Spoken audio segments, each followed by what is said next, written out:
Hello, hello, what up, y'all? Happy July 3rd. It's the 250th anniversary of the United States of America. So today we're going to be jumping into technical literacy. We're going to go a little bit deeper on this topic because I know I've been kind of sort of mentioning it a bit. Um, we'll talk about like English itself, trends. We'll talk about in terms of like workforce diversity, immigration, even workforce preparedness, and then some opportunities, going forward. So let's get into it.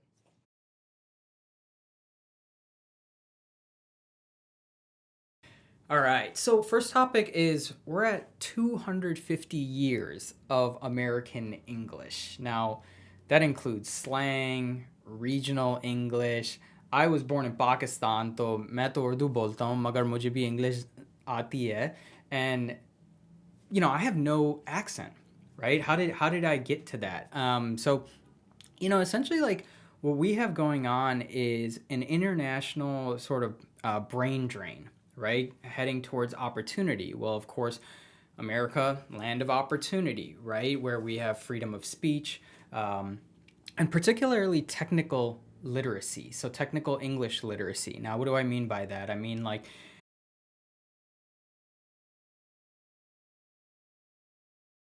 this whole world of software, industrialization, engineering, design, a lot of these terms are spoken in English, even internationally when you get into teams, particularly the most sort of advanced teams that are working at the cutting edge of innovation and technology. And come to find out, you can actually capture up to 62% more income now if you have these skills. So, something very important to start thinking about, right, is just this technical literacy. It's sort of grown, and think of it. You have your A1, A2, B1, B2, C1, C2. You can almost imagine there's like an emerging, let's say, D2 or C3 level.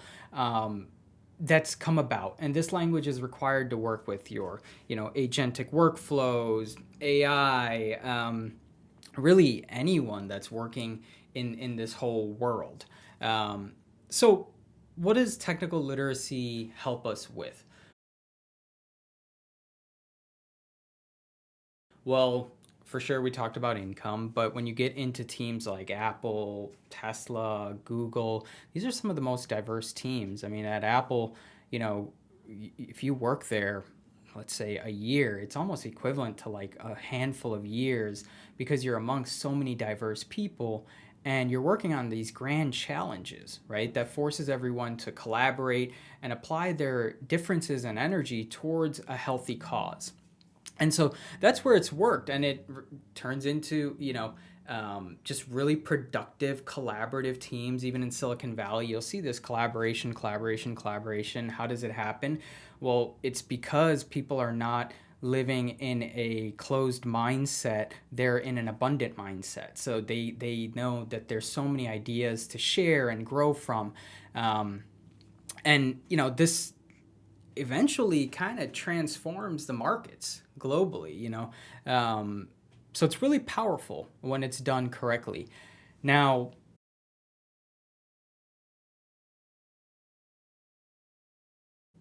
I even mentor high school students right now. It's called career technical education. So your seniors in high school, they're thinking about, okay, CTE is the acronym. They're thinking about, what do I want to study? Where do I want to work? How much money do I want to make? And so now there's these emerging sort of pathways in your secondary school level, giving that guidance to students, something that I didn't have, right? I jumped right into biology thinking, oh, I'll eventually open up clinics or start businesses. But in reality, it was a very rough path, right, for me. So, I think what I'm seeing, and even in when I do mentor these students, we'll have our weekly stand ups or we'll have our kind of team meetings. And what you find out is terms just aren't known. and it's okay, right? The students have never been in these workplaces, and we're dropping lingo, and we expect them to get trained or learn on their own, or worse, we expect our senior leadership to spend expensive resources training the junior folks, right? So it can really kind of like fall off.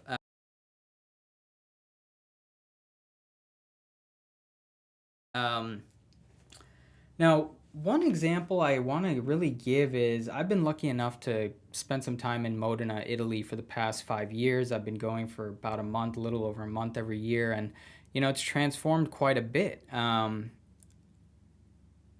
first, I learned okay, university programs, they're speaking in English, that's how the programs are done. But then I started learning more about the immigration coming in from South Asia or Eastern Europe, Pakistan, Bangladesh. वहाँ से लोग आ रहे हैं university से पढ़ के और फिर जो है कोशिश कर रहे हैं कि इटली में जो है कोई जॉब मिल जाए या यूनिवर्सिटी में जो है स्कॉलरशिप मिल जाए या काम शाम जो है शुरू कर दें. And so there's this desire. You have about 50% of the immigration that's kind of focused on university scholarships. These are students that want to grow, prosper, help their community. And then you have another batch that's not so they're in it for your agriculture work, your manufacturing work, delivery drivers, scooters, these sort of things. But again, the university courses, they're taught in English. So you have the most cutting edge. What you end up seeing is like actually these South Asians, they'll sometimes speak a little bit better English than the Italians because, in Italy, what's happening is it's actually one of the lowest literacy rates in the European Union right now. For sure, Northern Italy is a bit better than Southern Italy, that's no doubt. But broadly speaking, there's a big gap. And so, that's what's really interesting to me is this challenge. It's almost like, you have this like brain drain effect going on that students want to leave because they're looking for opportunity. You have great education, academic professors. You even have things like the quantum computer in Bologna, right? You have all these resources, and of course, all the greatest companies, Lamborghini, Ferrari, Dallara, they're all there. But it's this technical literacy gap that's like it's helping people kind of get through, but it's also holding some people back. And so I think that's where the opportunity is. That's where I'm focusing these days is I benefited from this amazing opportunity to come to not only the United States, but then took it upon myself to live in Silicon Valley or work in other states like Arizona or family and East Coast, and you learn a lot about the lingo and accents and things like this. But very rarely does someone say to me, "Hey, you have a thick accent." It's usually the opposite. They're like pretty surprised, like, "Wow, you have no accent." And even though I was born in Karachi, बिल्कुल fluently मैं जो उर्दू बोल सकता हूँ, and I can speak with Hindi, Urdu, Bangladeshis, even Italians now. Parlo inglese completato a due elementare. So, I think that's the gap that I'm most interested in. So, over time, I guess like I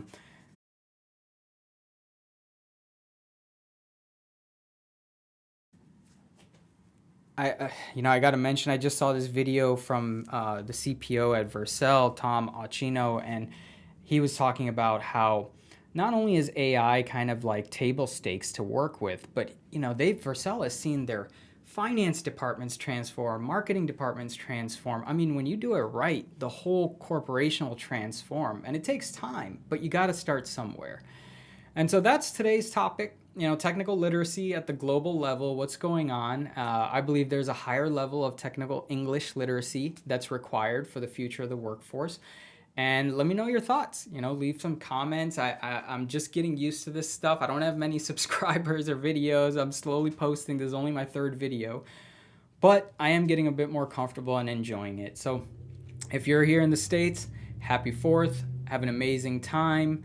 You know, it's just an amazing country that we live in. And if you're outside of the US, again, like, man, there's a lot to do. So I'm excited honestly, for the other countries outside of the English speaking ones. All right, y'all.